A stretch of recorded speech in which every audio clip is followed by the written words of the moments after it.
Hey everybody, it's James Veigli here. Welcome to another episode of the MBA podcast.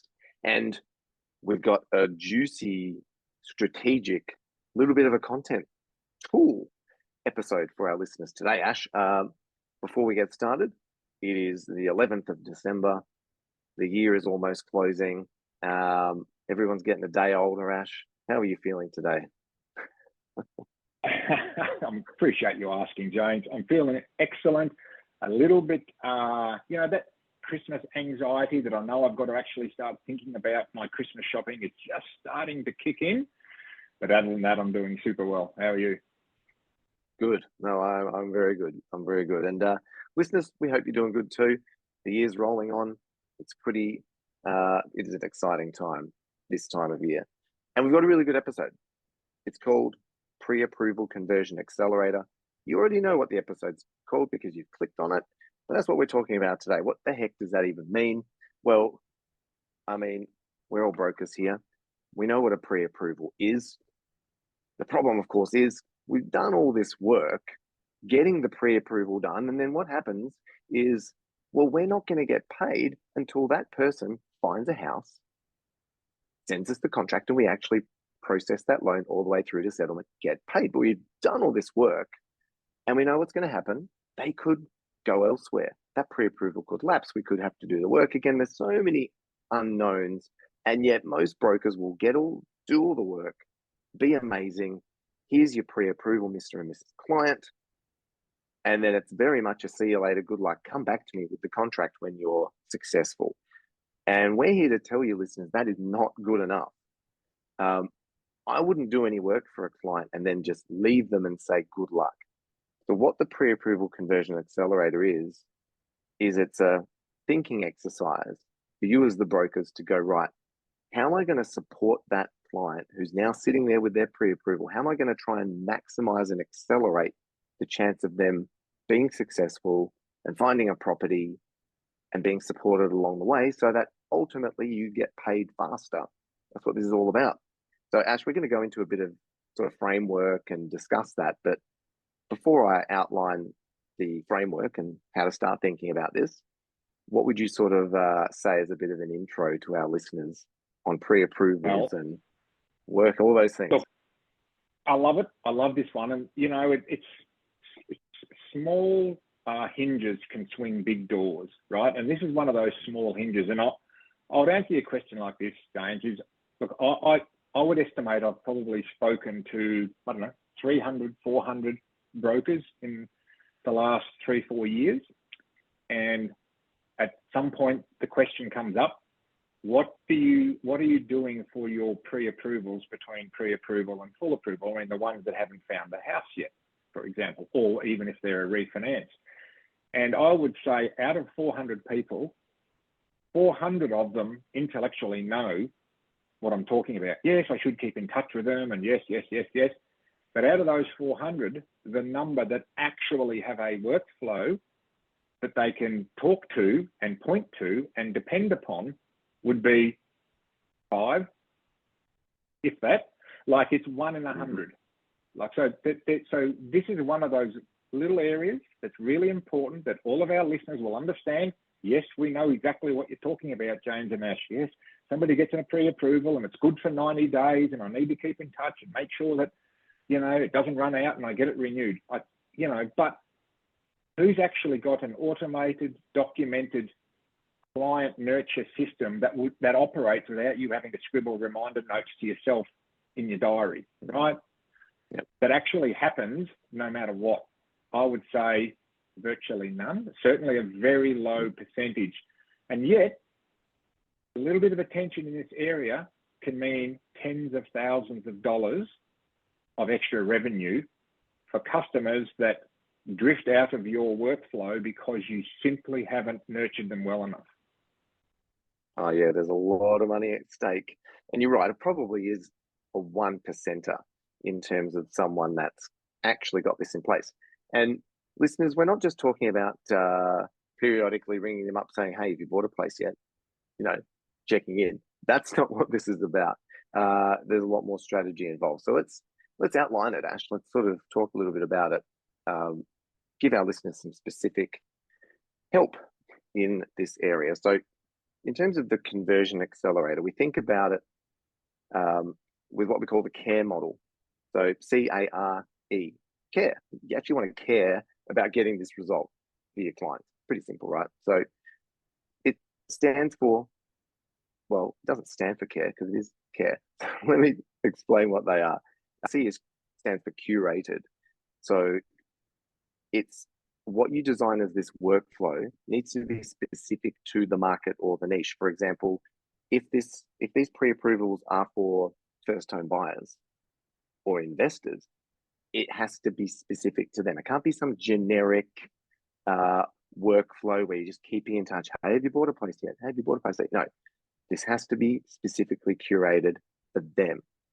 Second one, it's got to be actionable. So you have to have specific touch points in place that drive action, and don't just solidify the fact that you're here. Have you got the property yet? No, it's got to help the client get the result, which is the property.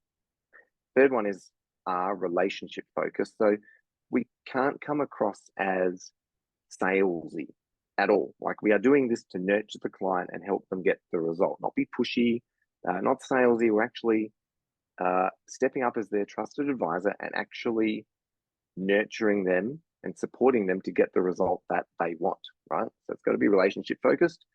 And then the E in this model has got to be effective.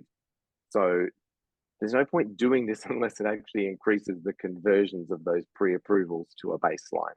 So if you're doing all this extra work and it's not accelerating the pre-approval, either in shortening the time frame or increasing the number of those pre-approvals, then it's not effective. So got to be all of these things. And we're going to show you an outline how to think about it and how to start building the workflow, Ash, listeners. But what do you think of that, Ash, in terms of the care model as a way of thinking about the workflow as a starting point? Look, I love it, right? I really love it. And just to give a couple of added points to this, right? The first thing is that I think when we talk systems, a lot of people think there's one big system, right? There's just this big headline system that takes care of everything. But the reality is that there are systems within systems within systems. And I think this is a system within a system, right? So you've got your workflow, find customer, triage customer, all the things that we talk about in a loan process workflow. But within that workflow, there are other workflows, one of which critically important is the workflow between pre-approval and full approval. And then within that, there are slight variations depending on the nature of the client. Are they a first home buyer? What do they get from us if they're a first home buyer? What if they're refinancing? What if they haven't found a house, or they're an investor? Or what if they're from a referral partner? Do we have a nurture program that keeps the referral partner updated? All of these things need to be mapped out and executed, right? So that's the very first thing to understand. This is a workflow within a workflow. And I want to give a quick example. This might add a little bit of flesh to this, James. I remember started working with one of our members. This is a couple of years ago now. And I remember he came to us going, I need more leads. I need your help to build a system and process to generate more leads because I want to grow my business. And after a bit of investigation with him and asking him, okay, well, you want to add this amount of volume to your settlements, but having a look at the data, you're actually submitting enough loans to achieve the outcome. Because as it turns out with this guy, James, he was submitting something like 25 or 30 loans a month and only settling probably half of them. So his solution was, I need more leads. My solution was, no, you've got enough leads. You need to convert the ones that you're getting into your submission funnel. He was just leaving them alone and assuming they'd come back. And half of them were leaking out the back door. And he had no system to keep in touch and take them through. So we actually we doubled his volume without having to get more leads, right? Just by focusing on properly nurturing the ones that he was already submitting. Now, I don't know whether that resonates with listeners, but I think to a certain degree it probably does, because we put a lot of time and effort into find customer, win customer, submit customer. Very important, right? But then there's this downstream really important activity, which is, well, once you've got them in your system, surely you want to maximize the likelihood of getting paid, which only comes once they're fully approved and go to settlement. And how do you do that in a non-salesy way? Very interesting. Yeah. Oh, and I think it's perfect to take that to that higher level, Ash, in the way that you did that. Like pre-approval workflow accelerator is just one element, but this thinking that we've put together should be across the whole business, right? As you said, from strategy, from the first interaction to the strategy session to the proposal. Like we want to make sure we're pushing or pulling all of these prospects and clients through the pipeline, whether it's a pre-approval or like that case study you just shared, in that they were converting only half of them because they just, weren't following up. They were there was leaks at every stage of the client process. So I hope that everyone listening to this doesn't just take the thinking to pre-approvals, but also chunks it up and follows what Ash said and think, where else in my business am I dropping the ball and losing people between the gaps? From initial inquiry, or they're not getting the data back, they're not giving me the docs I need, they're not doing this. Well, these are all leaks that need to be fixed, aren't they, Ash? Oh, correct. And you don't want to try and fix them all at once, but this is why we focus on one workflow at a time. They all fit together into one big workflow, but then one by one, we address them. One by one, we map them out, we systemize them, and we automate them so that if you're not there one day in the future, someone else can walk into your business and go, right, I can see how you do everything. It's right there, and anyone can come in and run it. Exactly. So yeah, I think it'd be really interesting to go to the next step with this, the pre-approval conversion accelerator, James, and maybe give our listeners a few inside tidbits about what this looks like. Yeah, we're going to get into that now, because the pre-approval is a big one, and it's quite specific. So let's talk about it. We talked about the care model, but essentially the way to think about it, listeners, is we want to think, all right, how do we build a specific curated workflow that's going to help these people get what they want? So let's pick an example, Ash. Let's just use first home buyers. Nice, easy one.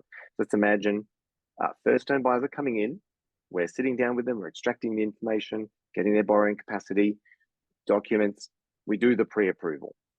And instead of just going, here's the pre-approval, Mr. and Mrs., or Mr. and Mr., Mrs. and Mrs., first home buyer, good luck. Let us know when you buy the property. We want to think, okay, what can I possibly do as their trusted advisor and broker to help them realize the goal of buying their first home? And there are things we can do one-to-one, and there are things we can do one-to-many. So there's a sort of two ways to think about it. And what we want to think about, let's think about one-to-one, because that's what most brokers are very comfortable with. Ash, we might go, right, got the pre-approval. What can I personally do one-to-one with that person to help them find a property before the 90-day window is up? What can I share with them? Like, can I make some personal introductions to people, other providers, other, people in my network that can help them buy the property, find and buy the property? Can I help them put timelines in place? Can I strategize with them, Ash? Like, sit down and almost build a game plan for them. Here's what you need to do. Here's the deadline. Here's the next step. Do this. We'll check in every couple of weeks to get you to that first home sooner. Like, what emails, what prompts, what things can I do one-on-one, whether it's a phone call, how you going, personal introduction, almost treat it like a coaching program, perhaps, Ash. I'm going to coach this person. I'll be a resource. We're going to check in every week. I'm going to make sure you're doing the work to find your next home. Like, these are the sorts of things that you could brainstorm and think about doing one-on-one. It's going to take a bit of time to pick up the phone or make the intros or strategize with that client. But if it helps them get the results sooner, it means, you won't have to do the rework and do another pre-approval because it lapses. They won't go elsewhere in that interim, and you'll get paid faster. So it's worth the effort.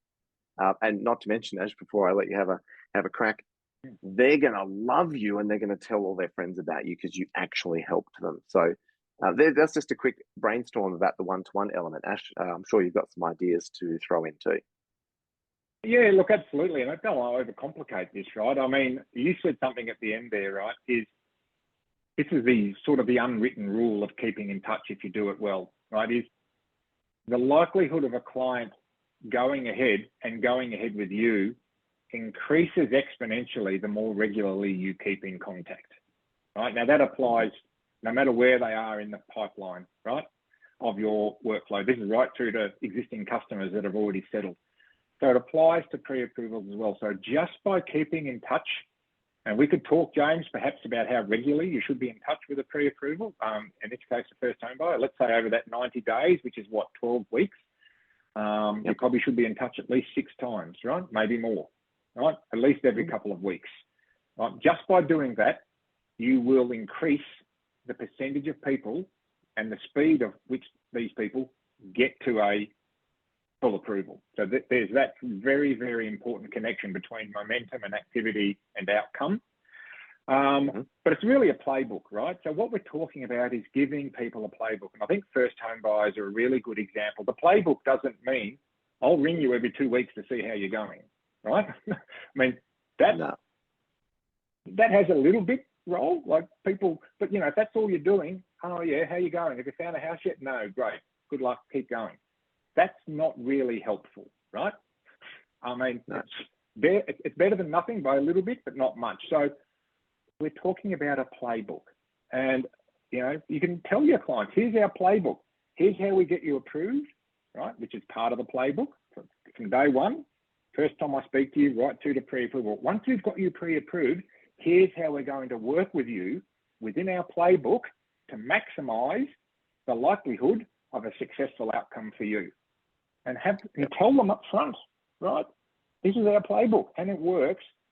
That will give, not only will it probably convert more prospects at the very start of your pipeline, but it also gives great confidence and great resonance and certainty to them knowing what to expect from you, that when you do then get them pre-approved and that playbook says, okay, now this is what's going to happen.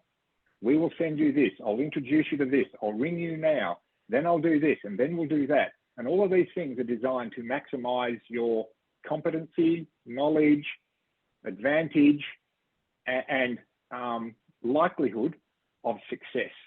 And we all know as brokers, I think if we challenged every listener to sit down and go, right, write down 6 things that you could do that would help a first home buyer maximize a likely good outcome in that process. I reckon everyone could come up with 6 things. Right? I'll recommend them to a buyer's advocate. I'll send them the playbook on how to go to auction. I'll do this, right? But how many of you actually have that built out into an automated workflow? Oh, exactly. It has to be that's what we've got to preset. Exactly. It's got to be defined. It's got to be consistent. Got to happen. Now, I was just thinking as you were talking, Ash, because that's brilliant. Our listeners would be able to brainstorm. What can you do one-on-one? What value can you provide as an expert to help them get the outcome? And this is the challenge, listeners, is that your job is not to get them the pre-approval and not to get them alone. Your job is to get them the outcome. They come to you to buy their first home and you just think, oh, my job is to get them the pre-approval. And then when they come back, my job is to get that loan approved. You're thinking about it wrong. It's your job to help them get the outcome. Now, part of that includes the pre-approval. Part of that includes getting it to formal approval when they find the property. But in the middle bit, what are you going to do to support them? RP data, property reports, you know, a little bit of like information, or maybe there's some like strategizing, coaching. Maybe you're making intros, these things that Ash said. There are things you can do to hold their hand along the way and support them to get the outcome they want. So that's the first bit, is the one-to-one bit. I also want to throw in, Ash, quickly, the other side of that coin is the one-to-many. So there's things we can do in a group sort of sense. Like, it doesn't mean you're calling each person or emailing each person one-on-one. There are one-to-many aspects that can support, for example, first home buyers on that journey in between pre-approval and formal. So, for example, when we know someone's in our pre-approval accelerator, this cycle, maybe we pop them into some group context. For example, when they've got a pre-approval, but they haven't gone to formal yet, we can think of them cycling around and around and around in between for this 90-day period. And during this period, what can we do? Well, we can provide them information and updates about the market, new listings. We can give them tips and hints about how to push forward in looking for properties or bidding or what to look for. We can keep them motivated with success stories and perhaps a group or a community. There's so many things we can do in group form to keep that momentum going. And for our listeners, Ash, we just want to make sure that we think about this, we strategize, and we make a flow. You know, they're not going to stop at pre-approval. What am I actually going to map into a workflow so that it feels like it's just for them, for the first-time buyers? There's specific touch points that will actually drive towards an outcome and not just make them feel better.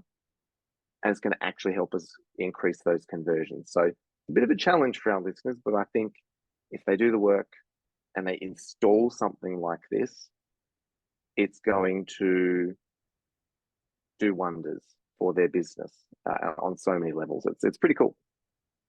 And I think this also ties into another really important topic that we'll talk about another day, and that is your niche. Like, so let's just say, for example, you know, your niche is first home buyers, right? Well, you want to add value to that client niche beyond just the service. And the service is, you want to buy a property, you need a loan, you need to know what your parameters are. I will get that done. But because they're in your niche, you can design some very bespoke, focused one-to-one and one-to-many. I love the idea of a private group, particularly for a niche. It's harder to have a private group when your customers are from all sorts of different needs. You could, but it would be different.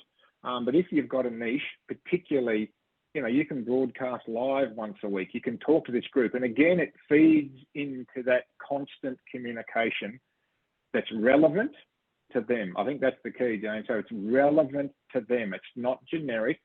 Like we talk about with a lot of workflows, there's lots of generic, you know, newsletters and interest rate updates. Those things have a place. But if you can actually come in and add value to your core group, one-to-one and one-to-many, that's helpful, tactical, you know, almost an insiders group. Like, you know, it's almost like an insiders group where you're giving them the inside running on how to win as a first home buyer. That's the sort of stuff we're talking about. So whether it's first home buyers, investors, upgraders, you know, SMSS, whatever it happens to be, you can really create this feeling of exclusivity that your clients are getting something that other people just don't get. And I think how powerful is that? And that's just this bit, it's between pre-approval and full approval. They're getting something that they feel, and it's probably true, that other people just don't get.